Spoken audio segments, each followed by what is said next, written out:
అజయ్ దేవగన్ కొత్త Hindi cinema ride 2 release అయి నిన్న బుధవారంతో 14 రోజులు అంటే 2 వారాలు కంప్లీట్ అయింది. ఈ 2 వారాల గ్రాస్ కలెక్షన్స్ చూస్తే ఇండియాలో ఈ సినిమా వచ్చేసి 137 కోట్లు గ్రాస్ కలెక్ట్ చేస్తే ఓవర్సీస్ నుంచి 19 కోట్లు గ్రాస్ వచ్చింది. అలా టోటల్గా ప్రపంచవ్యాప్తంగా రైడ్ 2 సినిమా 165 కోట్లు గ్రాస్ కలెక్ట్ చేసింది.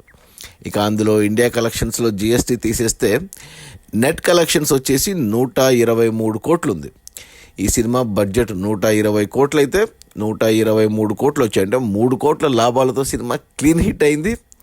నేను కూడా సినిమా చూశాను, నాకు కూడా బాగా నచ్చింది. సో ఖచ్చితంగా చూడండి ride 2. Ajay Devgan, Riteish Deshmukh and Vani Kapoor.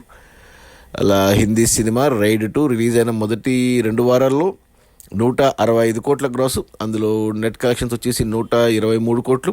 Cinema budget 120 కోట్లు అయితే 3 కోట్ల లాభాలతో సినిమా క్లీన్ హిట్ అయింది. Okay, bye.